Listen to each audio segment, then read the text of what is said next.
Sejam todos bem-vindos ao canal Fábio Jussiano, ao canal Apologética Católica e Debates, certo? A gente está trazendo um novo quadro e agora a gente vai trazer as várias versões da Sagrada Escritura também, porque graças a Deus a gente conseguiu comprar esse tablet aqui, certo? Graças a Deus, as pessoas que contribuem, né? Muito obrigado, Deus abençoe cada um de vocês. O realzinho que você contribui acaba servindo para você, porque a gente comprou esse tablet onde a gente tem acesso a várias traduções da Sagrada Escritura, onde a gente tem acesso à patrística, onde a gente tem acesso a muitas coisas ricas de sites confiáveis católicos para trazer o recurso da fé para vocês. E foi isso que Deus colocou no nosso coração e a Virgem Maria, certo? Para a gente. Não foi muito caro, a gente achou esse tablet barato, né?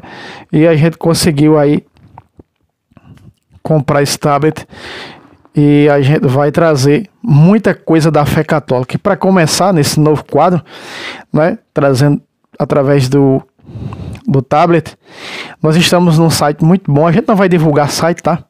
Mas a gente vai sempre trazer de algum site bom. E a pedido de uma inscrita, irmão Fábio, fala sobre as 7 igrejas do Apocalipse, certo? Aqui eu vou trazer, certo? Mostrando o significado de cada uma delas para vocês. Já aí ao nosso lado está o Pix para quem quer nos ajudar, né? pentecostesfabios1@gmail.com. Doe quanto você puder, a sua doação faz a diferença na evangelização. Muito bem. Então a gente vai falar sobre as 7 igrejas naquela época, as cartas de São João Evangelista, as 7 igrejas, que na realidade não são 7 igrejas, é a mesma igreja universal, né? São 7 cidades diferentes, mas é a mesma igreja. Ele deveria ser a mesma igreja nas 7 cidades diferentes, mas pegou esse costume de chamar as 7 igrejas, mas é uma só, tudo católica, uma só fé. Então vamos lá. No relato diz: o Apocalipse relata o estado das 7 igrejas da Ásia, para as quais São João teve de escrever com o fim de comunicar advertências para a sua salvação. Problema aqui. Ora, se as 7 igrejas figuram as 7 épocas ou 7 idades da Igreja Universal, desde a ascensão do Senhor até o segundo advento, todas se denominam por nomes místicos que designam profeticamente o traço característico de cada uma das épocas. A primeira que nós vamos ver é a de Éfeso, no Apocalipse capítulo 2, de 1 a 7, em grego. Esse termo é Efésio grego. Efésio designava o impulso, o princípio da expansão ou do direcionamento de uma finalidade. Esse nome convém à idade apostólica, pois que os apóstolos pregaram por todo o mundo com crescente êxito após receberem o sopro do impetuoso Espírito Santo. Deus os ajudava, confirmando as suas palavras com sinais, mas a advertência da epístola convém igualmente, nessa época, de que falamos, os falsos apóstolos mencionados, humilde por São Paulo, e a seita dos Nicolaitas, fonte primavera do gnosticismo impuro, criada por um dos 7 primeiros diáconos, escrito ao anjo da igreja de Éfeso, que foi aqueles 7 diáconos ordenados lá em Atos dos Apóstolos. Você vê lá, os apóstolos foram ordenados 7 diáconos. E teve um que apostatou, certo? Perdão. Da igreja de Éfeso: conheça todas as suas obras conheça todas as tuas obras e teu trabalho. Tu provastes os que se declaravam apóstolos e não eram. Apanhastes na mentira. Contudo, tens em testemunho de teu favor o ódio pelas obras nicolaitas, obras que eu também odeio. e etc. Muito bem. Então, aí nós vemos o traço de um dos diáconos. Nós já vemos a primeira apostasia que acontecera e estava espalhando essa mentira, espalhando essa falsa doutrina entre os católicos da cidade de Éfeso, certo? Um dos diáconos que apostatou, assim como fez Martim Lutero, assim como fez outros que apostataram, não é? E fundaram suas próprias seitas. Nós vamos ver a segunda, que é de Esmirna, certo? A segunda igreja da cidade de Esmirna, Atos 2, 8 a 11, este termo designa a mirra e também a idade durante a qual, em razão da crueldade e das perseguições, da grande amargura das tribulações, se cumpriu na igreja o que precera a boca profética. A mirra cai gota a gota de minhas mãos, e meus dedos estão cheios da mais excelente mirra. Canto 5:5. Por isso afirma o anjo à igreja de Esmirna: eis que o diabo vai lançar alguns dentre vós no cárcere, para vos pôr à prova, e vossa aflição durará 10 dias. Significado claramente as 10 perseguições gerais. Então, se fala especificamente das 10 perseguições gerais que a Igreja Universal sofrera, especificamente na época dos apóstolos. A terceira é a de Pérgamo. Atos 2, 12 a 17. Célebre por sua literatura profana, Pérgamo é a cidade que deu origem ao pergaminho, batizando com seu nome, quando alguém se refere à pele de Pérgamo, mais conhecida sob o nome de pergaminho, logo vem o espírito, os livros publicados e os embates, controvérsias travados com a pluma. Corresponde à igreja de Pérgamo a terceira idade e a época de Constantino, em que cessaram as perseguições cruéis aos santos e doutores da Santa Madre Igreja. E se propagaram também as grandes heresias que Satanás perpetrara. Os arianos, os maniqueus, os pelagianos, os nestorianos e etc. Por aí vai. Deus suscitou grandes homens para defender a verdade, homens dignos de eterna memória, como Atanásio, Basílio, Gregório, Nazianzeno, Ambrósio, Jerônimo, Agostinho, os 2 Cirilos e muitos outros ainda, que ilustram magnificamente a fé da Igreja Universal sempre católica em seus escritos. Logo é de justiça que Pérgamo represente a terceira idade, e a justiça que se enviasse as advertências ao anjo desta igreja. Sempre que o anjo dessa igreja, escrevendo aí, o anjo é o bispo, tá? Os 7 anjos são o bispo, é o bispo que está na liderança daquele lugar. Ao anjo, ao bispo dessa igreja, que apesar de louvada pela constância da fé, está em contínuo exposta a grandes perigos,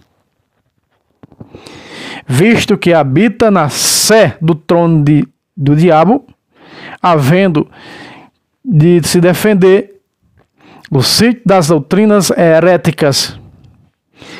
Escrito ao bispo da igreja de Pérgamo: eu sei que habitais na sé do trono de Satanás, que perseverastes em meu nome e não renegastes a fé, e por aí vai, etc. Bom, a quarta, Tiatira. Tá?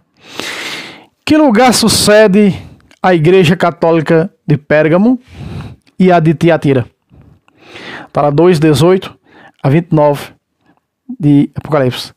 Esta palavra significa esplendor do triunfo, solenidade, pomposa, tendo origem nas festas celebradas e na honra do Baco, de depois de empregada para designar todas e quais festas ou desfiles triunfal. Logo, a igreja de Tiatira representa a quarta idade. Nós estamos vendo as datas. A primeira, então, a quarta cidade onde está a Igreja Universal é a quarta idade, tá? Iniciada sobre Carlos Magno com a instituição do Sacro Império Romano, cuja duração exprimira o número milenar de 800 a 1800. A instituição do Sacro Império Romano sela a subordinação da sociedade temporal espiritual, a coroação da organização social de nosso Senhor Jesus Cristo, predita por Isaías: de pé, Jerusalém, que brilha a tua glória, eis que vem tua luz, a glória do Senhor se eleva sobre ti. As nações murcharão e a direção da luz, em direção à luz. E os reis e a claridade de tua aurora. Sucederá na nota das nações, sucederás as dos reis, e saberás que eu, o Senhor, sou o teu Salvador, o teu esplendor forte. Isaías 60, de 1 a 3 e depois 16. A profecia corresponde às festas solenes, ao fulgor e ao triunfo, geralmente, sobretudo, que se diz respeito à época.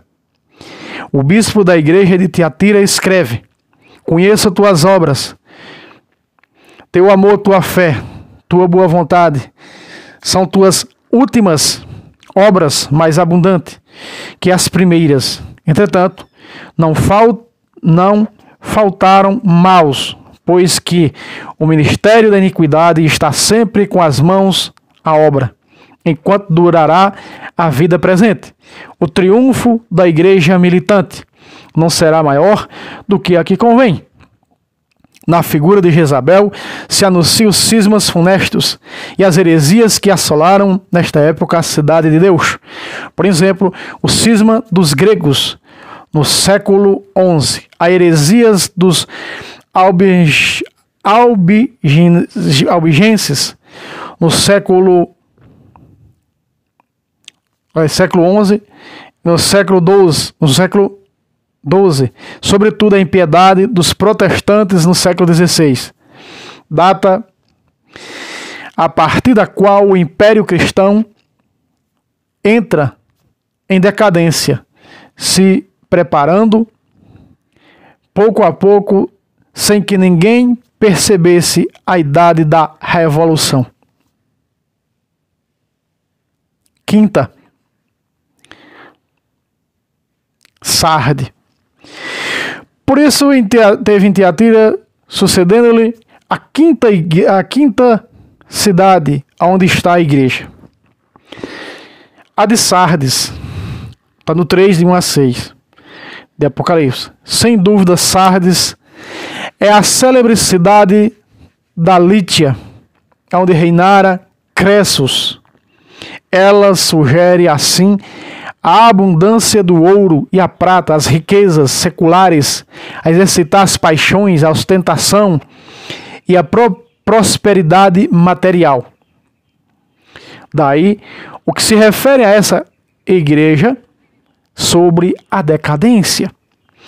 Por todos os lados vê-se a defecção e a apostasia.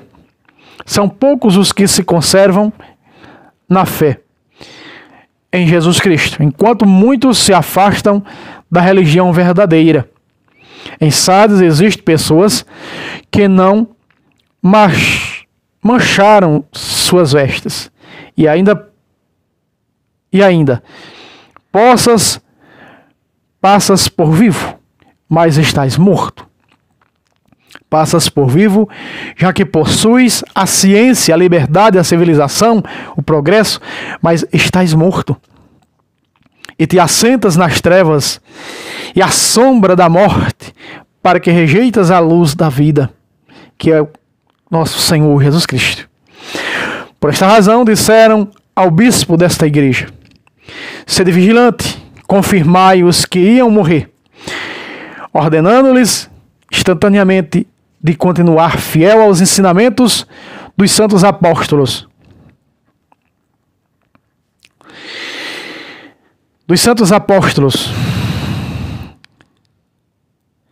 E não se afastar muito sobre o pretexto de uma melhor compreensão do sentir comum dos santos padres. Recorda-te de como escutastes, recebestes, guardastes, comunicam.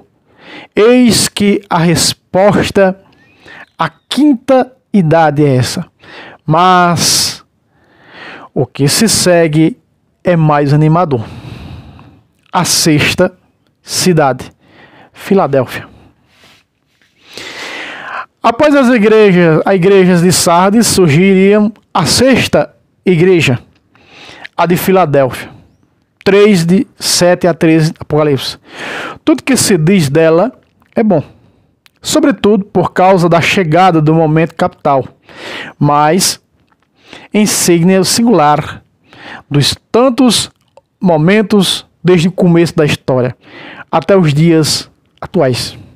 A conversão em massa dos judeus, a sua entrada na igreja, que acontecerá ainda, antes da volta do Senhor, a conversão em massa dos judeus. E aí também da igreja dos gentios, o mundo pagão, o mundo gentílico. De sorte que povos até então separados por muro claustral tornaram-se um só povo, só rebanho, servo de Cristo. Assim, Jacó se reconcilia com Esaú, e Isaac com Ismael, conforme predissera o apóstolo Paulo. Aí Romanos 1, 25, 32. Daí denominaram esta igreja de Filadélfia, que quer dizer amor aos irmãos, ou reconciliação dos irmãos. Se sua queda refere-se aos judeus, entre parênteses, foi a riqueza do mundo que não será o seu resgate em massa. Está lá em Romanos 11, de 12 a 15.